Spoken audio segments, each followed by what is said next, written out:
If you take away the option to fish, that's not constitutional, in my opinion.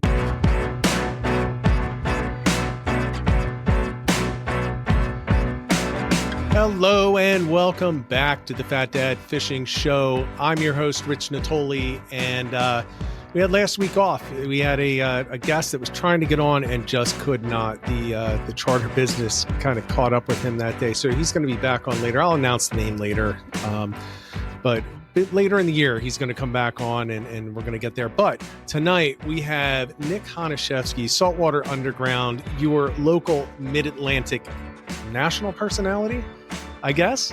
The guy that represents us on TV with fishing shows and you know, New Jersey, New York, all the areas in the Mid-Atlantic. He's going to be on. We're going to talk a little bit about, well, striped bass regs. We're going to talk about the Barrier Island Beach Brawl tournament. I don't know if it's actually a tournament, but event, the big event for New Jersey fishing, surf fishing. And we're going to talk a little bit about Saltwater Underground. Before we get into that, going to roll into the sponsors real quick.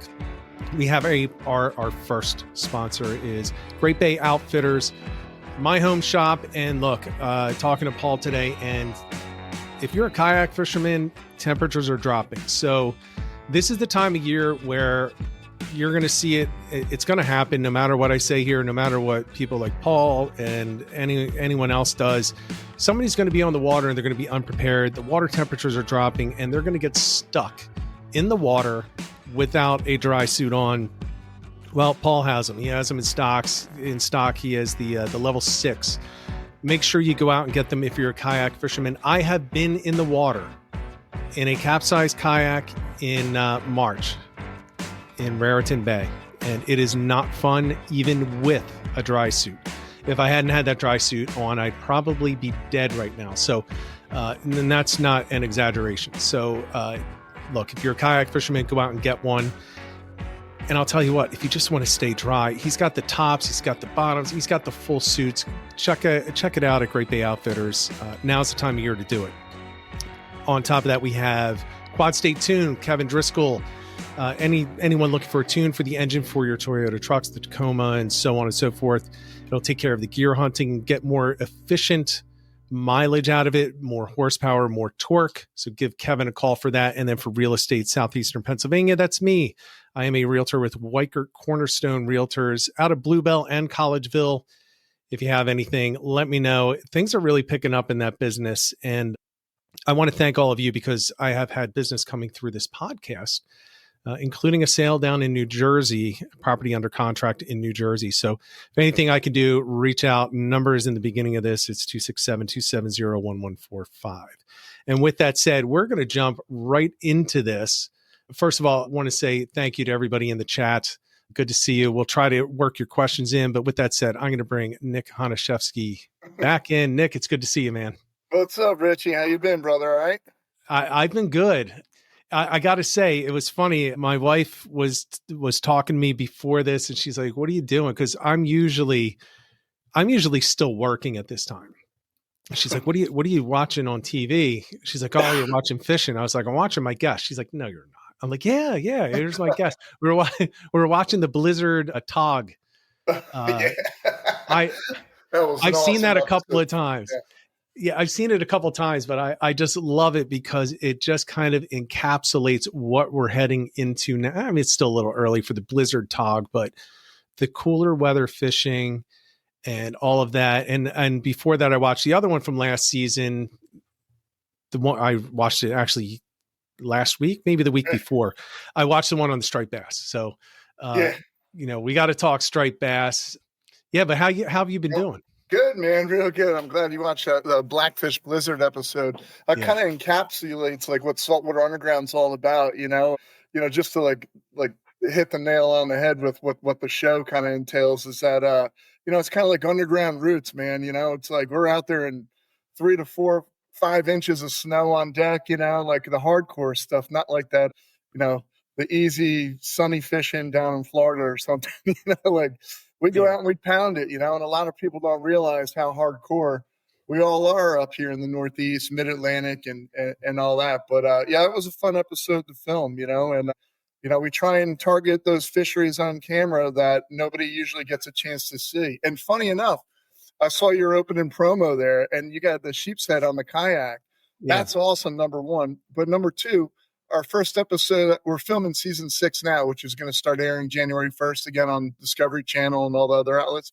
But we filmed a sheepshead episode with Danny Schaefer of the Insomniac, who's like the sheepshead guru. He really has been fishing for him for 25 years in Jersey. People never even knew they were still here. But that just got me amped up watching you catch that on your open reels. It's funny where I was catching those. Dan is always there. So I mean, Dan is truly the godfather, the guy who put it back. He put it back on the map because it was off the map since like the 70s. Right. The sheepshead, and he's really. It all comes back to him. He's the one who got it going. I mean, he's the bottom sweeper jigs and all of that stuff. He's the one who made it attainable. And I've told this story before, but I'll tell you, it was funny. I went down to fish the Outer Banks. I went down for, I think, a week or 2 weeks. Right. And I was like, well, I got to go fishing. And I went into the shop and they said, what are you going to do? I was like, I'm going to go for some sheepshead. And they're like, no, you have to come here. You have to see this. I was like, oh, they're like, we got this thing. You'll never believe it. You won't believe it works. And they showed them like, yeah, it's a bottom sweeper. They're like, exactly. You've heard of this? And I was like, I fished New Jersey, and like, oh, you've heard of it. I was like, yeah. They were all excited about it. So that's all Dan. Yeah. That's right, Danny. It was a great episode, man. And I'm not going to let the cat out of the bag how we did, but we did well. And wait till you see some of the fish that we caught, man. I mean, I rarely ever get a chance where we have all our footage in 2.5 hours for basically the whole episode, at least for 3 segments worth. And it was just phenomenal. And wait till you see some of the cool catches that we had there and some of the size of the fish and a little different way to do it than I've done it with them before. So it's kind of cool, All right. I'm looking forward to that one. You know what? And I love when they're released at the beginning of the year, because that's where you kind of go into the doldrums, right? Like the only saltwater fishing I'm doing at that time is for white perch. Yeah. Because I don't, unless I'm going offshore and for tog into January, but that all depends on how long those boats are running. Surely. Yep. So it gets me through. And then there's blizzards you got to deal with too. Yeah. I love that. I went fishing, gosh, it was maybe 3 years ago, and it was down behind Stone Harbor, and I was in Hereford Inlet in the kayak, and it's just me, and there's not any wind. Yeah. All of a sudden it just starts snowing. It's like a squall, but it's coming. It's coming down. And I go under the bridge, and some guy walks out onto the bridge. He's like, you okay? I was like, yeah. He's like, it's snowing. I was like, yeah, man. I'm like, this is perfect weather. It's magical, man, when that happens, I only got some tog that day, but that's really all I was fishing for, because it was in January, but but just being out there when you're graced with having a blizzard come through and having like a whiteout, man, that's just, it adds to the experience more than the fish do, in my opinion. It's just amazing being out there on the water when the weather is a little bit challenging or different, Yeah, it's pretty cool. All right. Well, we have limited time, so I want to make sure that we jump in through some of these topics, because look, we got some big topics to talk about. And the first one, we're going to actually have Jim Hutchinson Jr. is coming back on hopefully next week, but sometime shortly. And we're going to be talking striped bass and some other, fisheries news, but I've seen some of your opinion, but I wanted to, have you kind of share directly with people. What's your thought on this entire, it's possible that we're staring at a closure of striped bass. Yeah. So I'll try and put it all together here in one nice, concise form, but I was at the meeting down there in Manahawkin, along with about another 100 anglers there. We were hoping for a bigger show, but we got what we got. So if anyone is not aware of what's on the table, there might not only be like actual closures of the fishery of no harvesting, but there might actually be no targeting, which means you can't even fish for striped bass.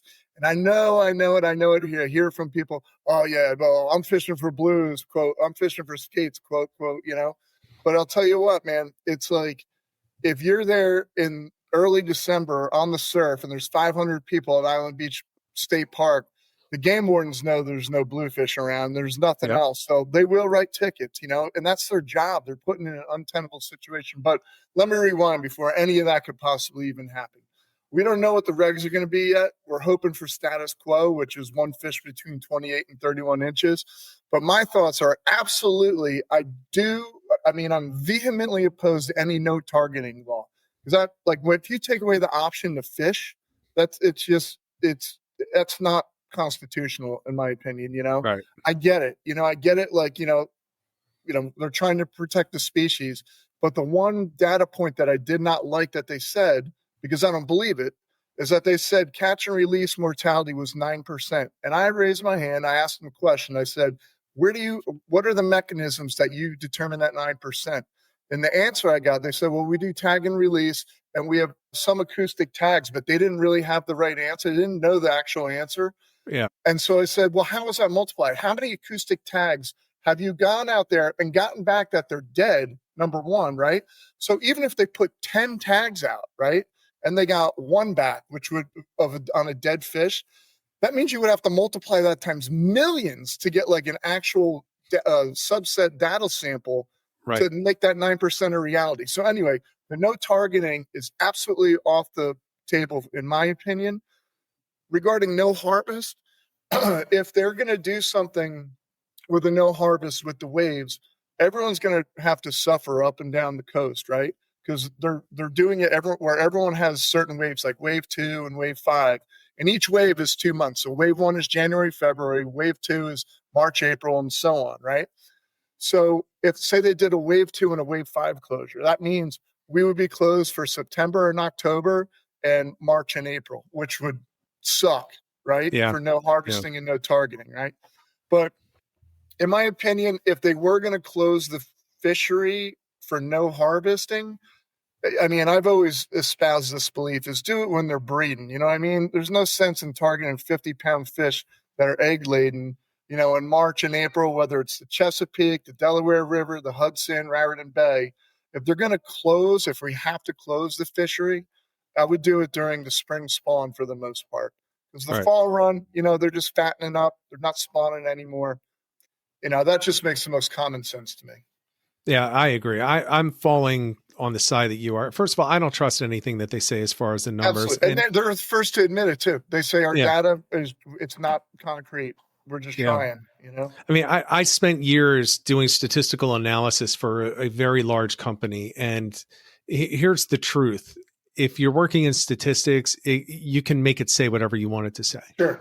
Especially at the level that they're sharing data. We're not talking correlation. We're not talking causation. We're talking correlation. Right. Yep. And unless you're doing, some significant regression testing on large samples, I just don't get it. And some of the things I've heard about how they get even harvest numbers is absolutely insanity. Yeah. There was a captain in Maryland who was blowing up about this last year, or maybe it's the year before. And he was saying what they did is they said, we have 50 boats in this marina. And that means that they're catching these are not the real numbers, but they assumed that everybody was catching and keeping one fish per day for the entire season. Right. And that's what they used. He's like, no way is that possible. He's like, half of these are recreational cabin cruisers. They're not even fishing, but they just assume that they are. And I get it. I do believe they're doing the best they can, but I don't know about that, but I mean, I really don't. I mean, I don't think they're doing the best they can. There's ways to gather data. I mean, they ask captains to keep detailed logbooks of how many fish they catch, when they catch them, what they release, and yet they never ask for the information from the captains. They're required. I forget what the technical term is, but they're required to, keep the logbooks of the fish they catch, and they never ask for the data. I thought they did. They do, but they don't use it. I mean, the lady that was answering questions says, yeah, we're working on correlating and getting all that data and having a system where we can actually get that data involved. It's like, then why are you asking for it? If you instituted a plan that doesn't have an actual outcome, why would you even ask us to do it? And conversely, we're at the meeting, and I think one of the captains was like, what's the data on the circle hook mortality? You instituted that law 3 years ago now. for any kind of straight bait bass fishing with circle hooks. Can you tell us one way or another if it worked? And they openly admitted, they said, we have no data to say either way, you know? Yeah. Well, they're not collecting it. Of course they're not, so I don't know.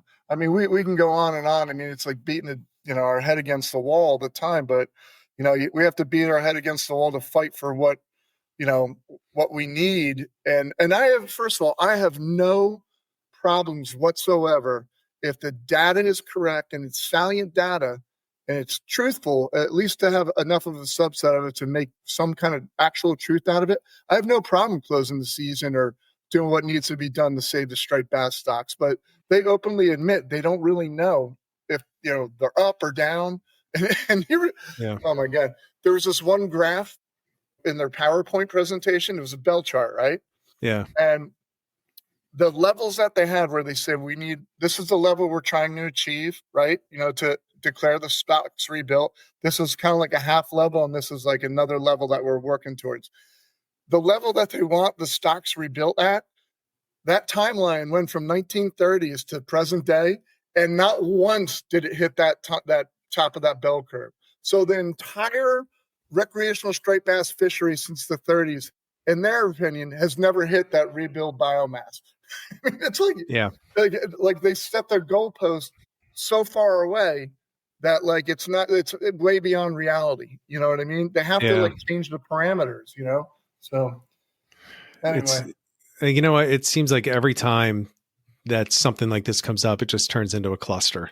Yeah. It's and believe me, I release 99.9% of all stripers I catch. I've always have, if one gets gut hooked and it's legal, of course I'm taking it home, but right. I'm catch and release since birth. You know what I mean? I rarely ever keep any fish for that matter, but it doesn't mean that people that have the right to take a fish home, that their rights should be encroached, to be able to harvest a fish if they want. But I'm a big believer, obviously, in catch and release and the conservation of the stocks, but it has to be based on legit data. You can't just grab the shit out of the air, Yeah. Well, let's see if they actually start collecting legit data, and it would, would fix it. Collect the data and then let a private firm do the analysis. Right. That these people have agendas, for what, there has to be, and I hate being a conspiracist, but there has to be, there's always some back dealing when you're talking about this kind of money in politics, one way, shape, or form, but you can't let it get out of control. It's, all the commercial guys are buying everybody off, every politician or something. I'm sure there's some recreational guys that might be doing it. Who knows the truth? But the point of the matter is you gotta have a clean head on your shoulder, basically, to look at it and observe what's going on and what needs to be changed, Yeah. I personally would like them to actually research where the fish are going. Right. Because we know they're in the canyons and we know they're not looking at them out there. Yeah. It could turn out that we are at the peak, but they're 150 miles offshore. Right. You ever hear, you hear the sea bass guys in the middle of the winter, December, jigging 30-pound bass up 60, 70 miles off, and they always follow that 20 fathom line all the way from Long Island down a lot too, just blowing up on bait when the tuna are there, Yeah. Yeah. So it's difficult when you don't have correct scientific data. Well, let's see if they do it.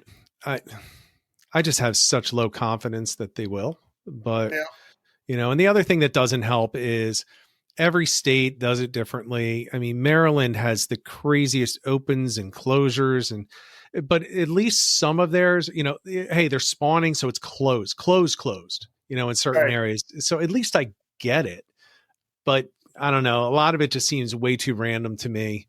There needs to be some consistency between rec and commercial. Yeah. And there needs to be some real consideration for the data, as you said, because first of all, get them off the commercial menu. I mean, I don't believe striped bass should be a commercially fished species.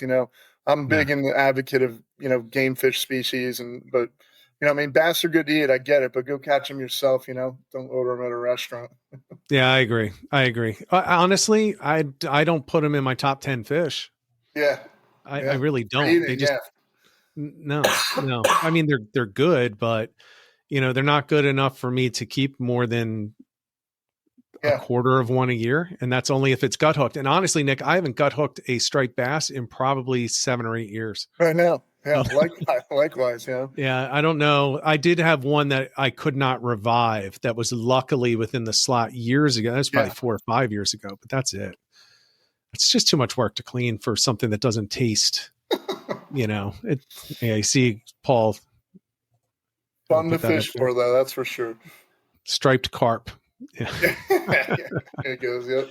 Well, Paul's a sheepshead guy, so he doesn't keep them though. But that at least has a little bit more taste, and the tog definitely have a taste. But that's a topic for another day because I'm concerned about them. Let me real super quick 20-second chime in. Yeah. I'm all for instituting regulations on sheepshead right now because we're already starting to see that they're starting to get fished out, and the sizes are a lot smaller than we first had them. I mean, it's good to see smaller fish around because there is starting to become a breeding population again, the conch traps and all that throughout the winter time, but that are being pulled up. But we need limits for them because now it's like surf sharking. When that blew up, like the shit hit the fan, right? So it's like the same thing with sheepshead. Everyone's doing it now. Everyone's catching them, kind of thing. There needs to be regulations for them right now, in my opinion. Because it's totally Wild West right now, and people are, that aren't in the know, that are just going out there. They're just keeping them and taking them home, and they're taking them out of the ecosystem when it's starting to try and replenish itself to its historical levels back in like the late 1800s, early 1900s. Yeah, I would like to see the data before doing anything. However, my gut tells me it's time. And I can just tell you, look, I know for a fact that there's at least 3 guys, we may not be watching at the moment, but that will listen to this and then text me after I say this, that keep every sheepshead they catch. Every single one, even the 10, 12 pounders, they keep Jersey? them. Yeah, and they don't need to, but they do, and they give them away. And I'm like, I get it. You give them away, but tog, man, they taste the same, Yeah. So I'd like to see the data first. I will say that, and I know that they are collecting data. They started last year? I don't know. All I know is that there's more sheepshead around than redfish and cobia for the most part, and we have laws in Jersey regarding cobia and redfish. So, you know what I mean? Yep. I agree. Here's a weird law.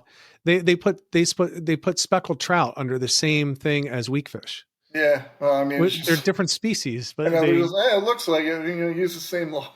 But I always thought that was funny because they don't look like it. It's so easy to tell the difference. But I mean, you really got to know. I mean, not really got to know, but. And then they get like the sand trout that kind of look like weakfish too, and silver perch. Sometimes I can see that. I can see that. Yes, I can see that crossover. It's it's just funny to me how they can be so on something and off on others. You're talking as I assume like a Southern Jersey type guy. Like a lot of speckled trout don't move north of Barnegat Inlet. I mean, they'll trickle up, but down south in the November, October, whatever, you get specks down there, but. I bet you if you got a speckled, some guy calling in Sandy Hook, they'd be like, man, look at this weak fish with all these spots, Okay. I'll give you that. Yes, I'll give you that. And even, look, it's still rare to catch them down here. Yeah. I think part of it is because people gave up fishing for weak fish, and you're going to catch them in similar ways and places. Certainly. Yeah. Not the same, but similar. So I think the targeting has gone down definitely. Hey, look, we do need to talk about your big event, your annual event, because this is one of the coolest events that you're going to find, I would say, in the Mid-Atlantic. The Barrier Island Beach Brawl. You gotta let people know about it, what it is, how they can get involved, and why it's such a cool event. Cool. Thanks for the plug, first of all, Rich. So this is the 7th annual Barrier Island Beach Brawl. I started this tournament, like I said, 7 years ago. This year, it's on October 10th and 11th. It's always on Columbus Day weekend because everyone usually has 4 days off for that weekend. So I only make it a 2-day part of the tournament, so you have the other 2 days for your vacation, whatever you want to do, But anyway, I started the tournament because, honest to God, I get so tired of like social media and like how everyone yells at each other and everyone, bitches and moans and has something snarky to say or this and that and making fun of people.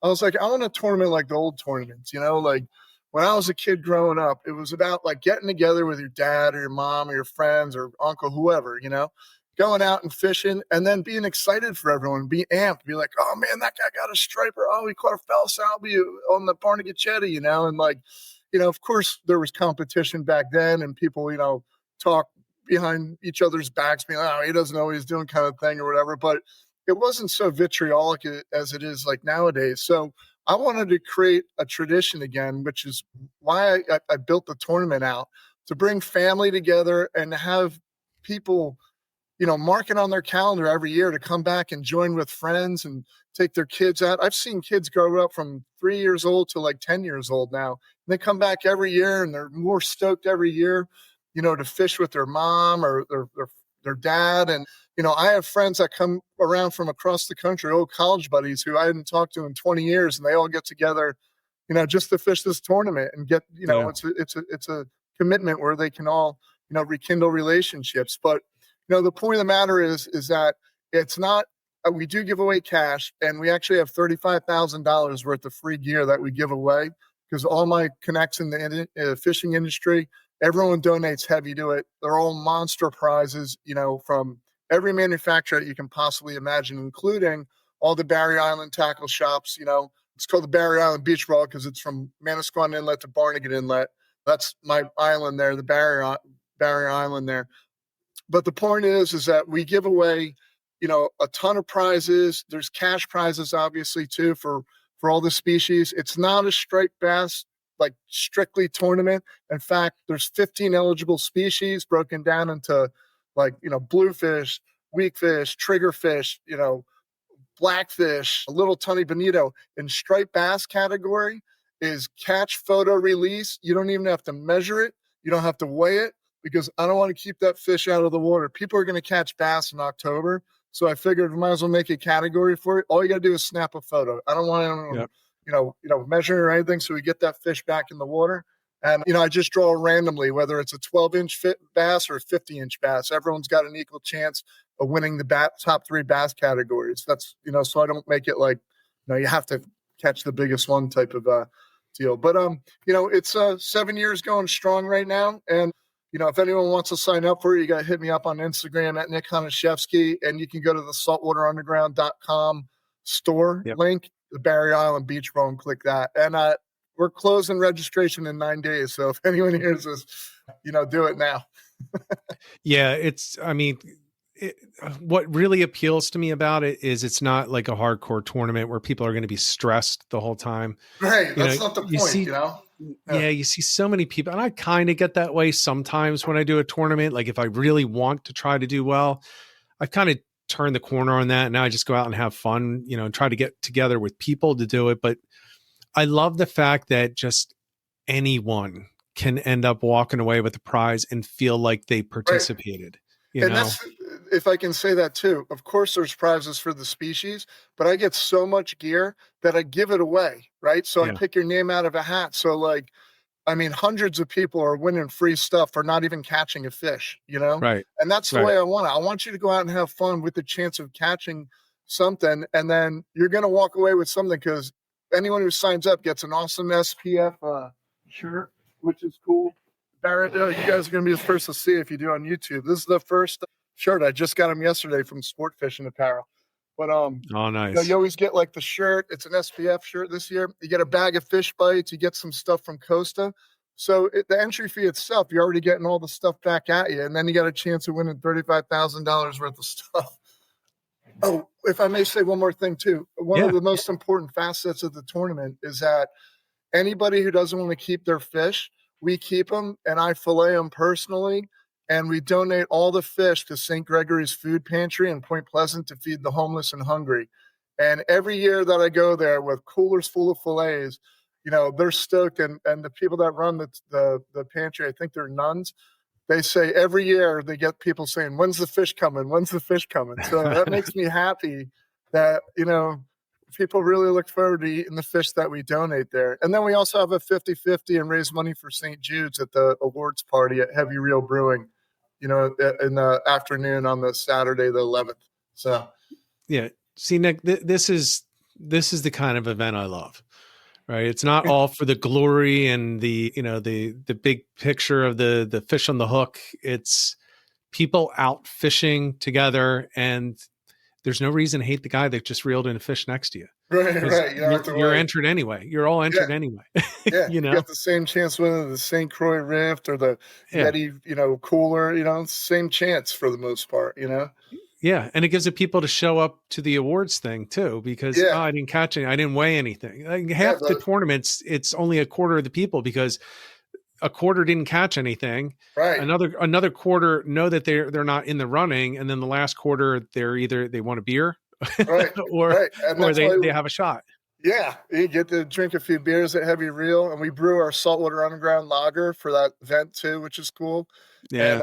And then not only that, that's where all their prizes get given away. So you should be there. Yeah, that's awesome. That's awesome. Well, hopefully we get a bunch of people in on that and doing it. Look, if you're just going to do one event this year, why not? Yeah. It's events like this. And I love the fact that you donate the fish that people don't want to keep, and you personally clean most or many of them. Oh yeah, all of them. I remember those pics. Most of the time, yeah. I had my buddy help me one time. One time we had, the bluefish came through big time, so there was tons of like 1.5 to 3 pound bluefish, and everyone's just like, here, have them. So I was like, of course, I'll take them, and it took me like 5 hours to fillet them into crab's claw in the back, and just the fresh white meat fillets, bloodlines in them when they're that small, and it was a lot of fish to fillet, but I enjoy doing it. I know I'm doing it for to make people happy and have their guts full, so. Yeah, that's great. I love that. And it was you donated almost 100 pounds. Last year was 100 pounds of fillets that people donated to me, and we filleted. We had over 200 fish donated last year, and I filleted them all in the back, That's and great. and like I guess overall it's mainly like small blues, but then we have like every year like 20 some blackfish that are donated. Sometimes bonito are caught, triggerfish, kingfish, stuff like that. We won't fillet little tunny up because they're just not good eating. Right, right. But every other fish that's on that list is edible and very good. That's awesome. That's awesome. I don't know if I can make it down. I would love to, though. I may just buy the entry, whether I just stop in, man. I mean, you'd think I could find some time to get down there over those few days and, walk the beach and just hang out and everything. And it's definitely my plan. My brother's in the chat. He wants to go down. He wants one of your beers, actually. Yeah. We're going to be brewing them there. It's a nice light lager. Yeah. He'll be into that. He'll be selling 6-packs of that too, so you can take one home with you.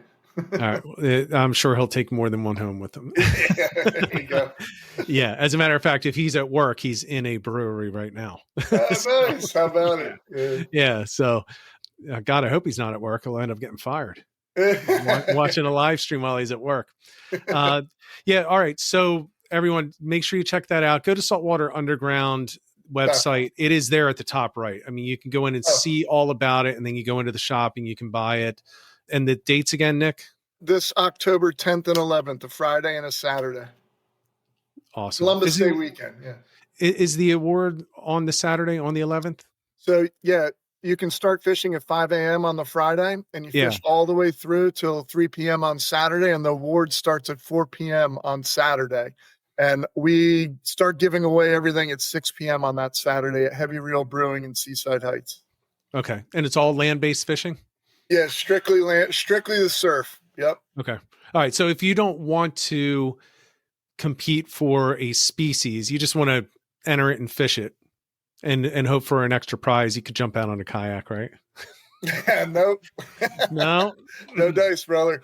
I have to rule with a militant fist on this, man. Believe me. All right, fair enough. You know what? It's a good excuse to not lug a kayak 100 and some miles down there for the day too.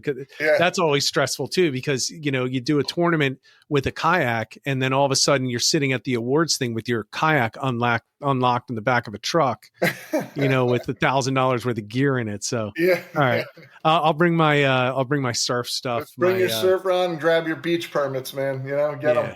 All right. Well, I'll jump on somebody's truck that has a permit because I don't have any permits for this. There you go. Park and walk. That's good. All right. So before we go, I want you to jump back over to Saltwater Underground. So you have season 5 coming up, starting So you Season had talked 6, about yeah. one episode. What are some of the species that you think are going to be in? You haven't filmed all of it yet, have you? Oh, we've only done one episode, and I got to get all this cut and edited by December 28th of this year. So we're in a mad dash right now, because we're on 4 networks: Discovery Channel, Sportsman's Channel, World Fishing Network, and Waypoint TV. All your Yep. streaming services. You can always find all past episodes on there now. But season 6 starts out December 28th, I think, is the first episode that's going to run. But we did that sheepshead episode to start. We always like getting like a surf fishing one in. We actually did a pretty cool. We still have to finish it up, but surf fluking, which was a cool episode. That's Catching, I want to see that one. yeah, we went with Shelly Karras too. So if anyone knows Shelly, he's a local legend down here on the island. Yep. But yeah, so we got some surprises lined up. I actually have a couple travel related shows too, going to the Florida Keys, so that'll be pretty fun to go fish down there. Bringing a Jersey style down there and seeing how we can pound them out in the Keys. Well, and then when you're down there, you can make fun of them because they think 70 degrees is cold. I know. I won't be. Don't worry. I won't be wearing any bright turquoise or orange shirts, man. I'm always saltwater underground gear, and I'm from the Northeast, man. Yeah. Yep. I have a problem with those colors. It's just not me. I wear black in the summer. Sometimes I'll wear, if I need a long sleeve, because I only have one black SPF shirt that's long sleeve. So then I'll wear some of the lighter color ones, but I'm just not that dude. I'm never that guy either. My show's not really based around that kind of look either, but every now and then you might see me with one on. I'm not saying it never happens, but just not my ethos really, Yeah, well, especially not for the show. Yeah, we got like bunker chum on us, squid hanging out of our pockets, Yeah, it's real fishing, man. It's like legit real fishing, Yeah, I'm looking forward to it. I can't wait to see you and Dan in that first episode. I'll recognize the spots. I'm sure. Yeah, we tried keeping them as blurred as we could, but to that point, let me just say this. And this is where a lot of the drama in fishing comes from. You showed a spot. You showed my spot. You showed my spot. Okay. I'm just going to say this. You can agree or not agree. We do our best to not show specific spots. However, if it's a bridge, it's a sheepshead spot. Right. Done. You can argue and whine and bitch and complain all you want, but it's a sheepshead spot. Yeah. If it's a jetty, guess what? It's a tog spot. Yeah. There's not much I can do about that. And if you happen to catch that one little flagpole that's 3 miles distant that you can just see, and now you know where it is, we do our best. Yeah. I think it's more or less the timing of when with social media more. I mean, TV is when we're filming this, it's 6 months before it even airs, so it doesn't even matter. But like when it comes to social media, that's where it gets to be an issue, because if you're posting something, with a discernible landmark in the back, then everyone, that are mainly new anglers who are just getting into it, that just don't really know the ethos of respect, will just be like, oh, where's it? I'm going to go fish. That's where the fish are, without doing any work or anything.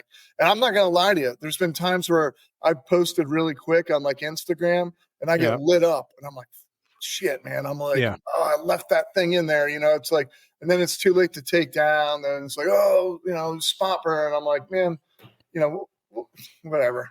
I've gotten lit up a lot. I actually very rarely do any videos anymore. That's just one of the reasons.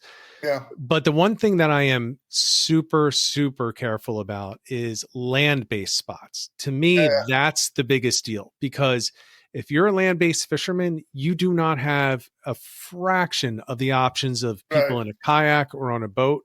Yeah. In a boat, it's like, okay, I can see a little bit more of understanding, but people still, and by the way, I'll go back and say this. I know a lot of very, very experienced fishermen that will jump on a spot just because they saw somebody post it. And then they'll think that they're dialed in on the species because they caught one there. It's like, dude, you saw Nick catch there yesterday. I mean, you didn't do really anything to find it yourself. You just recognized through the blur of that water tower. Yeah. So, it's weird though too, because it's like, if say I posted like a picture from last October or something, right? Where, I'm standing, next to Jenkinson's, right, in Point Pleasant. And if I post that, right, even though it's like a year ago, people will be like, oh, you're blowing up. It's like those fish are going to be, after 4 days, they're not at that spot anymore. And I'm talking about striped bass here, in the surf fishing or whatever. But I still get the idea why people would get, angry with it. But it's so hard to be able to like communicate that. Like if this photo was up there 8 months ago, is when I caught this thing or something, it's like you can't even get away with retro posting anything anymore. And I kind of get that. But when people don't know the whole story, everyone's first to comment on it, and then it gets viral, being like, oh, you're blowing up spots. It's like, I'm blowing up a spot where I caught a fish 2 years ago, if that's the case. But I mean, I do get it. Don't get me wrong. I'm not a believer of spot burn. I hate when I see it, and I hate when I do it. And I do it usually inadvertently if it happens. There'll be something in the photo that I forgot to blur out or something, but believe me, you'll get called on it, And I got called on it for talking about the 8th Street Jetty in Avalon. I was like, can you even blow that up at this point? I mean, it's literally everybody knows about it in South Jersey. And it was for Cocktail Blues, Nick. Cocktail Blues was what the video was about.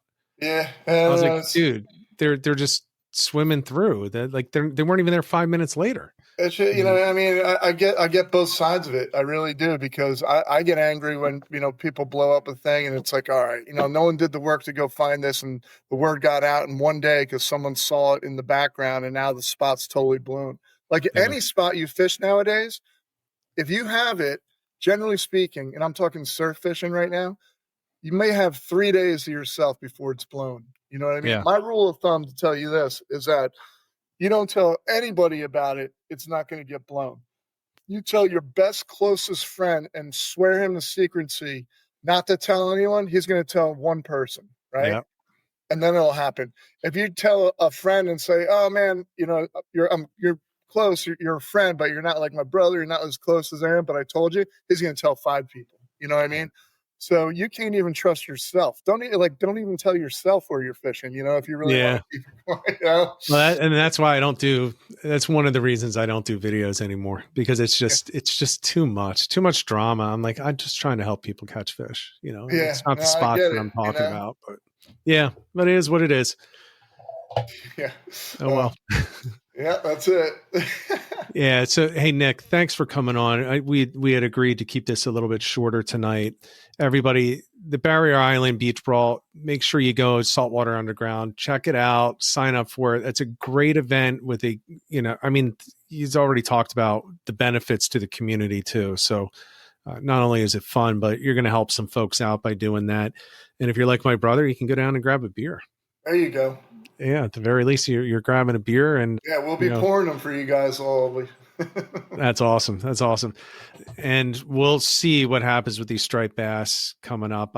I'm really concerned about it. I haven't been concerned for a while about what they're going to do with any species, but this one is concerning.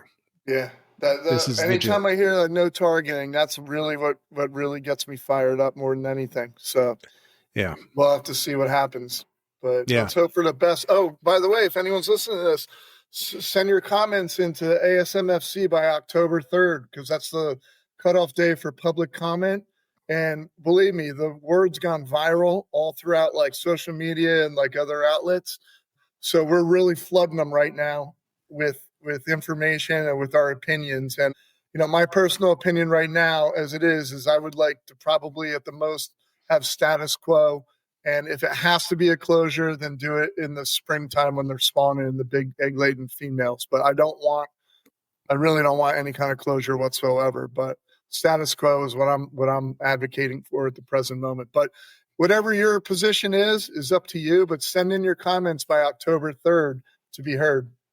Yes, very good. Everyone, please do that. If you fish saltwater, this is going to impact you.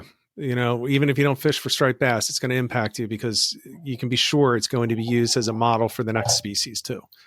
So, and I will just say this, with government and anything involved with government, once something is enacted, it's almost impossible to get it reversed. Not getting it back. Yep. No, that's right. The Philadelphia sales tax was a World War II tax. It was temporary, and it is still there. And I think it's 7, maybe even more than 7%. And the one time that I can say that we got something back was when they extended fluke season. That's the only time that I remember that we ever got anything back as fishermen, and we had to do that ridiculous slot to get it. Yeah.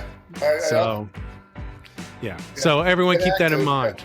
Yeah, get active. Make your voice heard with this one. This is like a pivotal type of shift type of legislation that's going to be enacted. So make sure you're aware of it and make sure you make your voice heard. ASMFC website. Just go right to the striped bass addendum, click on the top page, and say leave comment, and you'll be able to do it there. Very good.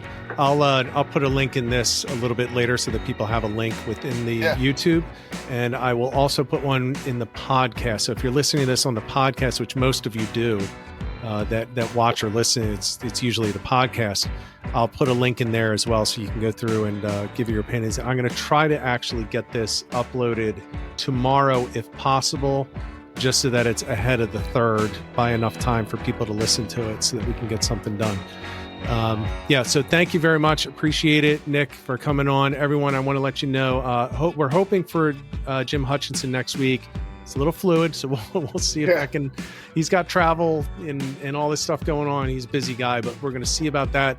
And also, I want to announce we're going to do another Fat Dad fishing meetup this winter / late fall.